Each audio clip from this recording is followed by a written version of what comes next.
നമ്മൾ ഈ ക്ലാസിക് സിനിമകളെ കുറിച്ചൊക്കെ സംസാരിക്കുമ്പോൾ ഉം. എപ്പോഴും ഓർക്കുന്നൊരു പേരുണ്ടല്ലോ. ആ ചാപ്ലിൻ. അതെ. അപ്പൊ ഇന്ന് പുള്ളിയുടെ ഒരു കിടിലം പടം പൊക്കിയെടുത്താലോ? The gold rush. 1925 ഇറങ്ങിയതാ. ചിലപ്പോൾ കണ്ടിട്ടുണ്ടാവും, അല്ലെങ്കിൽ കേട്ടിട്ടെങ്കിലും ഉണ്ടാവും. ഓ, ഗോൾഡ് റഷോ? ഉം, ഇത് ഞാൻ കോളേജില് ഫിലിം ക്ലബ്ബിൽ വെച്ച് കണ്ടതാ. സത്യം പറഞ്ഞ ആദ്യം കണ്ടപ്പോ ഇതെന്തോന്ന് ഈ ബ്ലാക്ക് ആൻഡ് വൈറ്റ് എന്നൊക്കെ വിചാരിച്ചെ. എന്നിട്ട് പക്ഷെ കണ്ടു കഴിഞ്ഞപ്പോ ഹോ, വേറെ ലെവൽ സാധനം. ശരിക്കും. അത് തന്നെ. ഇതൊരു സാധാരണ സിനിമയല്ലല്ലോ. എഴുതിയതും ഡയറക്റ്റ് ചെയ്തതും മ്യൂസിക് കൊടുത്തതും പ്രൊഡ്യൂസ് ചെയ്തതും അഭിനയിച്ചതുമൊക്കെ ചാപ്ലിൻ ഒറ്റയ്ക്ക്. ആളുടെ ആ സിഗ്നേച്ചർ ലിറ്റിൽ ട്രാമ്പ് ഇല്ലേ? ആ കോട്ടും തൊപ്പിയുമൊക്കെയുള്ള പാവം രൂപം. അതെ, അത് തന്നെയാ ഇതിലെ മെയിൻ ക്യാരക്ടർ. ഇതിന്റെ പിന്നീടൊരു ഡാർക്ക് ഹിസ്റ്ററിയുള്ള കാര്യം അറിയോ? ഈ ഡോണർ പാർട്ടി എന്നൊരു സംഭവം. പണ്ട് കുറേ പേര് മഞ്ഞുമലയിൽ പെട്ടുപോയിട്ട്. ആ, കേട്ടിട്ടുണ്ട്. ഭയങ്കര ട്രാജഡി അല്ലേ അത്? അതെ, അവര് രക്ഷപ്പെടാൻ വേണ്ടി എന്തൊക്കെ ചെയ്തു എന്നൊക്കെ. അതിന്റെ ഒരു ഇൻസ്പിറേഷൻ ഈ പടത്തിനുണ്ടെന്നാ കേട്ടെ. പക്ഷേ ചാപ്ലിൻ അതെടുത്ത് കോമഡിയും പ്രതീക്ഷയുമൊക്കെ ആയിട്ട് മാറ്റിയെടുത്തില്ലേ. അതാണ് പുള്ളിയുടെ ഒരു റേഞ്ച്. ശരിയാണ്. കരയിപ്പിക്കേണ്ട സീൻ വെച്ച് ചിരിപ്പിക്കാനുള്ള ആ കഴിവ്. അപ്പൊ നമുക്ക് ഈ സിനിമയുടെ ഉള്ളിലേക്കൊന്ന് ഇറങ്ങി നോക്കിയാലോ? എങ്ങനെയാണ് കഥ പോണേ, ഇതിലെ ആ മറക്കാൻ പറ്റാത്ത സീനുകള്, പിന്നെ ഇതിൽ വല്ല കാര്യവും പറയുന്നുണ്ടോന്നും നോക്കാം. എന്താ, റെഡിയല്ലേ? പിന്നല്ല, തുടങ്ങിക്കോ. ഓക്കെ. അപ്പൊ കഥ നടക്കുന്നത് ഏകദേശം 1890കളിലാണ്. ക്ലോണ്ടൈക്ക് ഗോൾഡ് റഷ് സമയം. അതായത് എല്ലാരും സ്വർണം തപ്പി അലാസ്കയിലെ മഞ്ഞുമല കയറുന്ന ഒരു കാലം. നമ്മുടെ കഥാനായകൻ ആ ലോൺ പ്രോസ്പെക്ടർ, ചാപ്ലിൻ തന്നെ. അങ്ങനെയുള്ളൊരു പാവം സ്വർണാന്വേഷകൻ. ആ. എന്നിട്ട് ആളവിടെ എത്തിയോന്ന് ചോദിച്ചാൽ ഇല്ല. എവിടെ എത്താൻ? പോണ വഴിക്ക് ഒരു ഭീകരൻ മഞ്ഞുകാറ്റിൽപ്പെട്ടു വഴിതെറ്റിയൊരു ഒറ്റപ്പെട്ട ക്യാബിനിൽ ചെന്നു കയറുന്നു. ഓഹോ. അവിടെയാണെങ്കിലോ ബ്ലാക്ക് ലാർസൻ എന്നൊരു പിടികിട്ടാപ്പുള്ളി, ഒരു ക്രിമിനൽ. അയ്യോ. അയാളെ കയ്യിൽ നിന്ന് ഒരുവിധം രക്ഷപ്പെട്ട് നിൽക്കുമ്പോഴാണ് അടുത്ത ആള് വരുന്നത്. Big gym മിക്കേ. പേരുപോലെ തന്നെ ഒരു വലിയ മനുഷ്യൻ. അയാളും സ്വർണം തപ്പാൻ വന്നതാ. അപ്പോ 3 പേരും ആ ഒരൊറ്റ ക്യാബിനില്. എന്തൊരു സീന്. അതെ, ഏകദേശം ദിവസങ്ങളോളം അവരവിടെ കുടുങ്ങിക്കിടക്കുക. പുറത്തിറങ്ങാൻ പറ്റുന്നില്ല. ഫുഡൊക്കെ തീർന്നിട്ടുണ്ടാവും അല്ലേ? തീർന്നു. കടുത്ത വിശപ്പ്. അപ്പോഴാ സിനിമയിലെ ഏറ്റവും ഫേമസ് അല്ലെങ്കിൽ ഇൻഫേമസ് എന്ന് പറയാവുന്ന ആ സീൻ വരുന്നത്. ഓർമ്മയുണ്ടോ? ഏത്? ആ ബൂട്ട് തിന്നുന്നതോ? ഹോ, അത് മറക്കാൻ പറ്റുമോ? വിശപ്പ് സഹിക്കാൻ പറ്റാതായപ്പോ ചാപ്ലിൻ സ്വന്തം ഷൂ ഊരിയെടുത്ത് ഒരു പാത്രത്തിലിട്ട് വേവിക്കാൻ വെക്കുന്നു. അത് കഴിക്കുന്ന രീതിയോ? അതാണ് ഹൈലൈറ്റ്. ഒരു വലിയ ഇറച്ചി കഷ്ണം കിട്ടിയ പോലെ ശ്രദ്ധയോടെ മുറിച്ച്. ആ ഷൂലേസൊക്കെ സ്പഗറ്റി പോലെ ഫോർക്കിൽ ചുറ്റിയെടുത്ത്. കാണുമ്പോ ചിരി വരും, പക്ഷേ ആ അവസ്ഥയോർത്താൽ ഹോ, ശരിയാ. ദാരിദ്ര്യത്തിനിടയിലും ആ ഒരു സ്റ്റൈല് വിടുന്നില്ല പുള്ളി. ഭാവന വേണം അതിന്. പക്ഷേ കാര്യങ്ങൾ കൂടുതൽ വഷളാവുന്നു. അവിടം കൊണ്ട് തീർന്നില്ല കോമഡി, അല്ലെങ്കിൽ ട്രാജഡി. ആ, ബിഗ് ജിമ്മിന്റെ കാര്യം അല്ലേ? അതെ. വിശപ്പ് തലയ്ക്ക് പിടിച്ചപ്പോ ആ കൂടെയുള്ള ബിഗ് ജിമ്മിന് സമനില തെറ്റുന്നു. മെലിഞ്ഞ ചാപ്ലിനെ കണ്ടിട്ട് പുള്ളിക്കൊരു വലിയ കോഴിയാണെന്നാ തോന്നുന്നത്. ഹോ, കോഴിയായിട്ടോ? എന്നിട്ട് പിന്നെ ആ ക്യാബിനുള്ളില് കോഴിയെ പിടിക്കാനുള്ള ഓട്ടമാ. അതൊരു ഒന്നൊന്നര ഓട്ടമാ. അയ്യോ, ചിരിയും വരും, എന്നാൽ ആ വിശപ്പിന്റെ ഭീകരതയും ഓർക്കും. എന്തൊക്കെ ചെയ്യിപ്പിക്കും വിശപ്പ് അല്ലേ? ശരിക്കും. ആ സീനിലൊക്കെ ചിരിയാണെങ്കിലും ഉള്ളിലൊരു കൊഴുത്തി വരിക്കലുണ്ട്. ശരിയല്ലേ? കറക്റ്റ്. അപ്പോ കൊടുങ്കാറ്റൊക്കെ മാറിയോ? ആ, കാറ്റൊക്കെ ശമിച്ചപ്പോൾ നമ്മുടെ ആൾ അടുത്തുള്ളൊരു ടൗണിലെത്തി. ഒരു ചെറിയ പട്ടണം. ഈ ഖനനം കാരണം പെട്ടെന്നുണ്ടായൊരു ബൂം ടൗൺ. അവിടെ ഒരു ഡാൻസ് ബാറിൽ വെച്ച് ജോർജിയ എന്നൊരു സുന്ദരിയെ കാണുന്നു. സന്തോഷമായി കാണും. പിന്നില്ലാതെ. തന്റെ പൊട്ടിപ്പൊളിഞ്ഞ ക്യാബിനിൽ ഗംഭീര സദ്യയൊക്കെ ഒരുക്കി കാത്തിരിക്കുക. ചെറിയ സമ്മാനമൊക്കെ വാങ്ങിവെച്ചിട്ടുണ്ട്. പക്ഷേ അവര് വരില്ല. എനിക്ക് ഓർമ്മയുണ്ടത്. പാവം തോന്നും ആ സീൻ കാണുമ്പോ. യെസ്, അവരത് മറന്നുപോയി. കാത്തിരുന്ന് നമ്മുടെ ആള് മേശയുടെ അടുത്ത് തന്നെ ഇരുന്ന് ഉറങ്ങിപ്പോകുന്നു. ആ ഉറക്കത്തിൽ കാണുന്ന സ്വപ്നമാണ് സിനിമയിലെ മറ്റൊരു classic moment. Dance of the rolls. ഹോ, അതെങ്ങനെ മറക്കാനാ? 2 ഫോർക്കിലെ ഓരോ ബ്രെഡ് റോള് കുത്തി നിർത്തിയിട്ട് അതുകൊണ്ട് ഡാൻസ് കളിപ്പിക്കുന്നു. സ്വപ്നത്തിൽ ജോർജിയയും കൂട്ടുകാരികളും വന്നിട്ടുണ്ട്. അവരെ രസിപ്പിക്കുക പുള്ളി. ആ സീൻ. അതില് ഡയലോഗൊന്നുമില്ല, പക്ഷേ അയാളുടെ ആ ഒരു ലോൺലിനെസ്, പ്രണയിക്കാനുള്ള ആഗ്രഹം, ചെറിയ കാര്യത്തിൽ പോലും സന്തോഷം കണ്ടെത്താനുള്ള ആ മനസ്സ്, എല്ലാം അതിൽ കാണാം. വെറും കോമഡിയല്ല അത്. ശരിക്കും എന്തോ ഒരു ഫീലാണ് ആ സീനിന്. കറക്റ്റ്. അതിനെ വെറും തമാശയായിട്ട് കാണാൻ പറ്റില്ല. അതാണ് ചാപ്ലിന്റെ ബ്രില്യൻസ്. ഒരു വിഷ്വൽ പോയട്രി എന്നൊക്കെ പറയാം. അയാളുടെ ഉള്ളിലെ ആഗ്രഹം, നിരാശ, പ്രതീക്ഷ എല്ലാം അതിലുണ്ട്. നമ്മൾ കോളേജിൽ പ്രസന്റേഷൻ ഉണ്ടാക്കുമ്പോൾ ഇതുപോലത്തെ ഐഡിയാസ് കിട്ടണ്ടേ? അതൊക്കെ പോട്ടെ, കഥയിലേക്ക് തിരിച്ചുവരാം. ഈ സമയം കഥയുടെ തുടക്കത്തിൽ തലക്കടിയേറ്റ് ഓർമ്മ പോയ ആ ബിഗ് ജിം ഇല്ലേ, അയാൾക്ക് എന്തു പറ്റി? അയാൾക്ക് ഓർമ്മ തിരിച്ചു കിട്ടുന്നു. പണ്ട് താനൊരു വലിയ സ്വർണ്ണ നിധി കണ്ടുപിടിച്ച കാര്യം ഓർക്കുന്നു. മദർലോഡ് എന്നാ പറയുന്നേ. ഓ, പക്ഷെ സ്ഥലം ഓർമ്മയുണ്ടാവില്ല. എക്സാക്ട്ലി, എവിടെയാണെന്ന് ഒരു പിടിയുമില്ല. അപ്പോഴല്ലേ പുള്ളിക്ക് നമ്മുടെ പ്രോസ്പെക്ടറെ ഓർമ്മ വരുന്നത്. നിധി കണ്ട സ്ഥലത്ത് പ്രോസ്പെക്ടറും കൂടെ ഉണ്ടായിരുന്നു. അപ്പൊ അയാളെ കിട്ടിയാൽ സ്ഥലം കണ്ടുപിടിക്കാം. ലോജിക്. അതെ. പിന്നെ ബിഗ് ജിം നേരെ ടൗണിൽ വന്ന് പ്രോസ്പെക്ടറെ പൊക്കുന്നു. ഏതാണ്ട് വലിച്ചിഴച്ചുകൊണ്ടാണ് വീണ്ടും ആ പഴയ ക്യാബിനിലേക്ക് കൊണ്ടുപോകുന്നത്. വാട മോനെ, നിധി കണ്ടുപിടിച്ചിട്ട് ബാക്കി കാര്യം എന്ന മട്ടില്. എന്നിട്ട് അവര് ക്യാബിനിലെത്തിയപ്പോ എന്തായി? അവിടത്തെ സീനാണ് അടുത്ത ഹൈലൈറ്റ് അല്ലേ? ആ ആടുന്ന ക്യാബിൻ. ഓ പിന്നെ അത് വേറെ ലെവല്. അവര് ചെല്ലുമ്പോ കാണുന്നത് ആ ക്യാബിൻ ഒരു വലിയ കൊക്കയുടെ വക്കത്ത് പകുതി പുറത്തേക്ക് തള്ളി നിൽക്കുന്നതാണ്.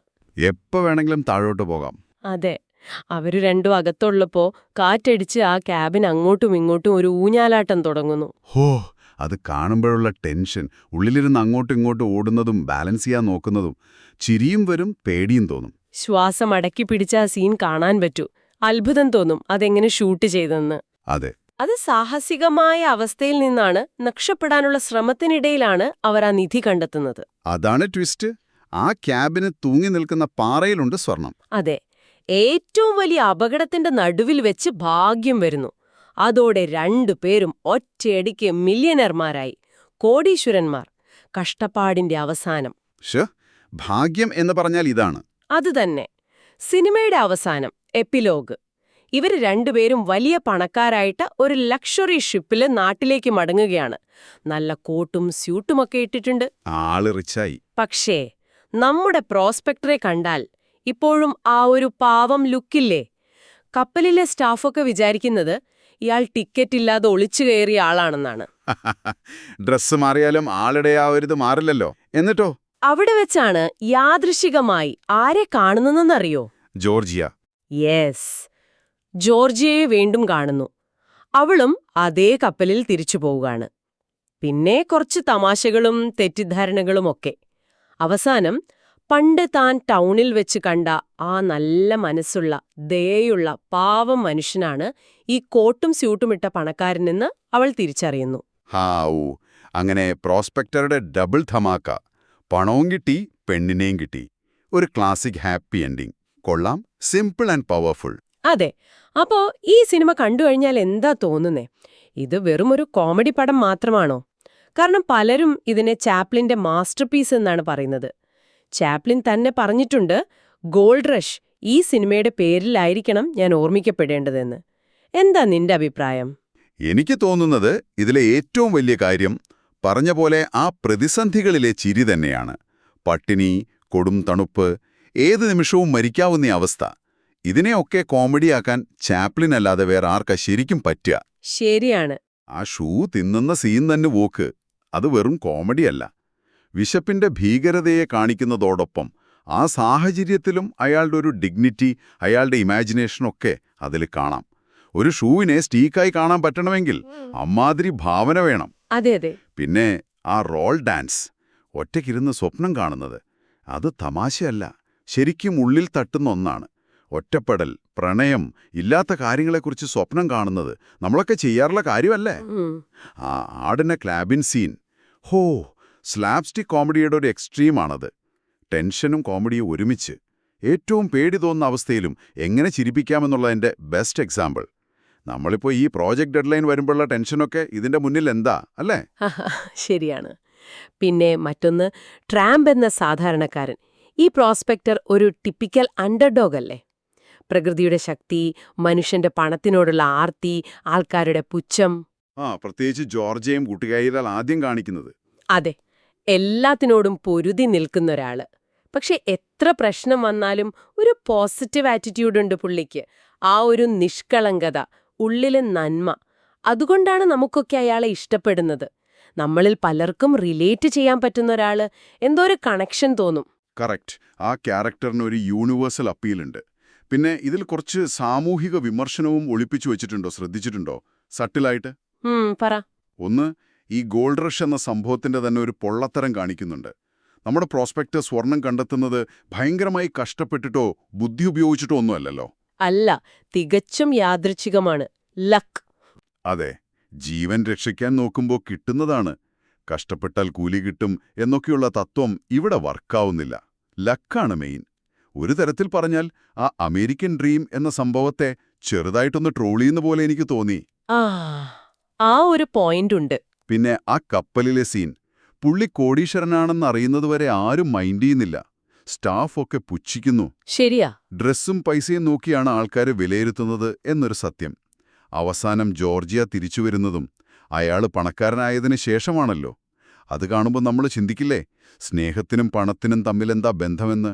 ഇതൊരു പ്രധാന ചോദ്യം തന്നെയല്ലേ? ഇപ്പോഴത്തെ ഇൻസ്റ്റാഗ്രാം റീൽസിലൊക്കെ കാണുന്ന പോലത്തെ ലൈഫാണോ റിയൽ ഹാപ്പിനെസ്? എന്തോ കൊള്ളാം ആ പോയിന്റ്. ചിരിയുടെ കൂടെ ചിന്തിക്കാനും കുറേ വകയുണ്ട് ഈ സിനിമയിൽ. പിന്നെ ഒരു ഫിലിം മേക്കർ എന്ന നിലയിൽ ചാപ്ലിന്റെ കഴിവ്, അത് സമ്മതിക്കാതെ വയ്യ. സിനിമയുടെ ടെക്നിക്കൽ വശങ്ങളും കഥ പറച്ചിലുമൊക്കെ അടിപൊളിയാണ്. തീർച്ചയായും. സെറ്റുകളൊക്കെ നോക്കണം. മഞ്ഞു മൂടിയ മാലകൾ, ആ പൊളിഞ്ഞ ക്യാബിൻ.